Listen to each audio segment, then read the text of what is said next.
I never imagined that a single dirt road could become the dividing line of my entire life. But that's exactly what happened, and the strangest part is, it didn't begin with yelling or threats or some dramatic showdown. It began with a quiet, unsettling realization that someone, somewhere, had decided they understood my land, my life, and my limits better than I ever could. The day it started, I was just trying to get home. It was late afternoon, that long stretched-out desert hour where the light turns pale and sharp at the same time, heat rolling off the hood of my truck like the air itself was breathing. I'd spent most of the day in town running errands.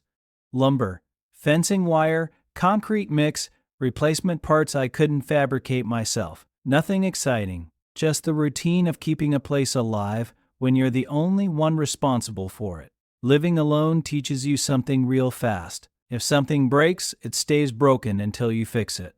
There's no landlord to call, no maintenance number, no neighbor dropping by with a toolbox and a smile. Just you, your hands, and whatever problem is waiting when you get back. I remember feeling tired, but satisfied. The kind of tired that settles into your bones and tells you the day mattered. I had a plan for the next morning already forming in my head. Finish the fence line, check the well pump, maybe patch that soft spot on the road near the wash if I had time. Life out there moves at a rhythm you set for yourself, and I liked that rhythm. It was quiet, predictable in the best way. Then I rounded the bend. At first, my brain didn't register what my eyes were seeing. There was a shape ahead too. Straight, too clean, cutting across the road in a way the desert never does. I eased off the gas without thinking. That wasn't a decision. That was instinct. When something doesn't belong, your body notices before your mind catches up. And then it hit me. A metal gate, bright steel, brand new, bolted clean across the dirt road I'd driven for more than half my life. My stomach dropped, not in panic, not even anger, but in that cold, hollow way you feel when someone moves something inside your house without asking. Like you walk into your living room and the furniture has been rearranged by a stranger who thinks they know better. It wasn't just shock, it was violation, because that road wasn't just how I got home. It was routine. It was memory. It was muscle memory. My tires knew every rut, every bend, every washout that came back after heavy rain. I could drive it in the dark, half asleep, with one headlight out if I had to. I'd done it more than once, coming back late when sleep didn't come easy, and the desert was the only thing quiet enough to hold my thoughts. That road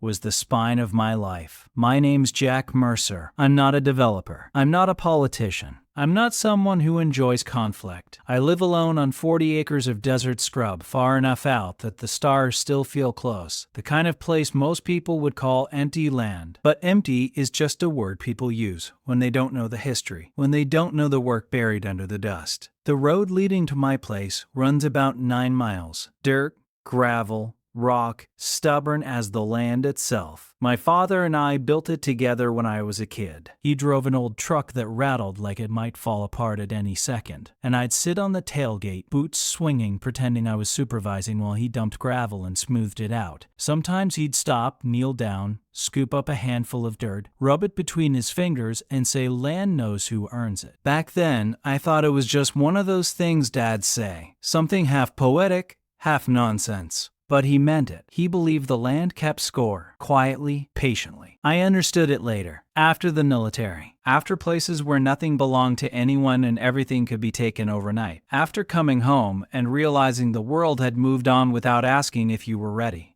That road was the one thing that never changed. It didn't judge. It didn't ask questions. It didn't care where I'd been or what I'd done. It just led me home. Day after day, no matter what kind of weight I was carrying. So seeing a gate across it felt personal in a way that's hard to explain, unless you've had something quietly sacred interrupted. There was a small booth next to the gate, a sign bolted into fresh concrete, and a man standing there who looked like he'd never spent more than a few minutes in the desert. Clean uniform, clean boots, sunglasses hiding half his face, one hand resting on his holster, not threatening exactly, just confident like the ground beneath him already belonged to someone else. I rolled to a stop, shut off the engine, stepped out slowly, The crunch of gravel under my boots sounded louder than it should have in the stillness. The desert has a way of amplifying moments like that, stretching them out, forcing you to sit inside them. He didn't say hello, didn't nod, just pointed at the sign and told me I needed an HOA access permit to proceed. I stood there for a moment, honestly wondering if this was some kind of joke I wasn't in on. Then I said, calm as could be, "That's my road." He told me Silver Canyon Estates now managed access, municipal agreement, orders from the board. His tone was rehearsed, like he'd said the same lines all day and didn't care who heard them, like the words mattered more than the truth. I pulled out the paperwork I'd carried for years, deeds, parcel maps, tax records, held it up so he could see it. He didn't even glance at it. Just repeated himself like a man who'd been told thinking wasn't part of the job description. That's when something inside me went very still. Not anger, not fear, just clarity. I told him he was standing on private property, and that before he said another word, he might want to think about that. He shifted his weight, just a little, and then his fingers touched the snap on his holster. That sound, the tiny click. Anyone who's been around weapons knows it. It's the sound that says the conversation is about to change, whether you want it to or not. What happened next wasn't dramatic. It wasn't rage, it was muscle memory, training layered over instinct. He ended up on his back in the dirt, the wind knocked out of him, staring up at a sky that didn't care how official his uniform was. I told him to stay down, took photos, documented everything. My hands were steady.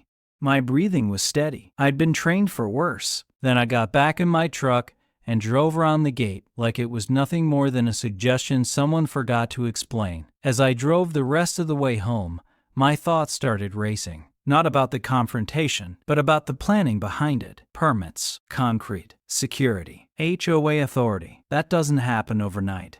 Someone had sat in a room and decided this road was easier to take than to ask about. I parked, unloaded my supplies, fed the dog, went through the motions of a normal evening. But the quiet felt different, heavier, like the land itself was waiting to see what I'd do next. I truly believed that would be the end of it. I was wrong. The next morning, 2 county deputies rolled up my driveway. Polite smiles, careful posture. One of them kept watching my hands like he expected them to do something unpredictable. I've seen that look before. It's not fear. It's caution mixed with a story they've already been told. They said there'd been a report, battery, unprovoked assault. They used words like escalation and concern. Like those words alone explained everything. I explained what happened, calmly. Showed the same paperwork again. Walked them through the photos, the timeline. They nodded, wrote notes, and told me to avoid further conflict. And that's when it clicked. This wasn't about a misunderstanding anymore. This was about a story, and I wasn't the one telling it. Later that day, the HOA board showed up, 3 of them. Phones out, smiles stretched tight. Their president, Linda Crowell, talked about community safety, about neighbors feeling uneasy, about how people with certain backgrounds can be unpredictable under stress. She said all of this while filming me on my own porch, like she was collecting proof instead of provoking a reaction. Like I was already guilty and just needed to confirm it. I didn't argue, didn't raise my voice. Sometimes the smartest thing you can do is let people believe their version of events is working, let them get comfortable enough to make mistakes. That night, someone sent me the video they posted online, edited, clean, carefully trimmed to make me look like exactly what they needed me to be. Volatile, aggressive, unstable. I watched it over and over. Slowed it down. Watched shadows that didn't line up. Audio cuts too smooth to be natural. Fear that felt rehearsed, like lines memorized in advance. They weren't documenting reality. They were manufacturing it. So the next morning, I went to the county records office. That's where the truth stopped being subtle. I found petitions claiming my road was abandoned. Maps with lot lines nudged just enough to steal land without looking obvious. Signatures that didn't match others on file. Approvals rushed through like someone didn't want questions asked. It wasn't incompetence. It was theft, done politely, behind counters and clipboards. I called my attorney, Paul Renner. He listened quietly, asked a few questions, then said, "Jack, this isn't sloppy. This is intentional. And it's bigger than you think. From there, everything escalated. Survey crews started showing up at night, staking lines where they didn't belong. Not amateurs. These were professionals, moving quietly, efficiently, like they expected no resistance. I had cameras by then. Trail cams, drones, thermal imaging. Everything time-stamped, geotagged, backed up more times than I could count. One night, the footage caught something that made my jaw tighten.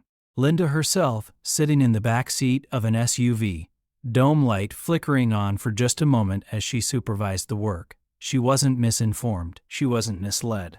She was directing it. Court came faster than I expected. They painted me as volatile, dangerous, a problem to be managed. Their lawyer spoke smooth and slow, like he was gently guiding everyone toward a conclusion he'd already decided on. Then Paul stood up. He showed the judge a home movie from the early 80s, my dad spreading gravel, sweat-soaked hat pulled low. Me sitting on the hood of the truck, legs swinging. The road already there long before Silver Canyon Estates existed. He followed it with drone footage, night surveys, thermal overlays, and finally, Linda's face, caught in that half-second of light inside the SUV. The courtroom went silent in that way. That means the air itself is paying attention. The judge didn't raise his voice. He didn't need to. He ruled. The road was mine. Always had been. He ordered a criminal investigation. He told Linda not to leave the state. A week later, I watched her get arrested on the evening news while tightening a hinge on my barn door. Forgery, fraud, conspiracy. The charges sounded heavy even through the TV speakers. The HOA collapsed fast after that. Board members resigned. Audits followed. Silence replaced pressure. They tore down the gate, jackhammered the concrete, like it had never existed. I didn't celebrate.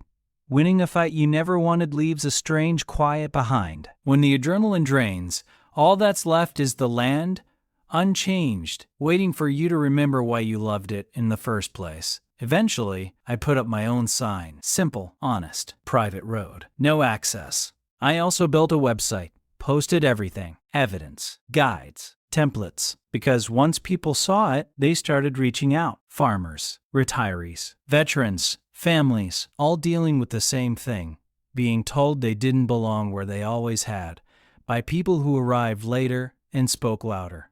Some folks say I went too far, that I should have compromised, signed the agreement they offered at the end, the one that smiled while reaching for control, maybe. But here's what I know. That road isn't just dirt and gravel. It's memory. It's work.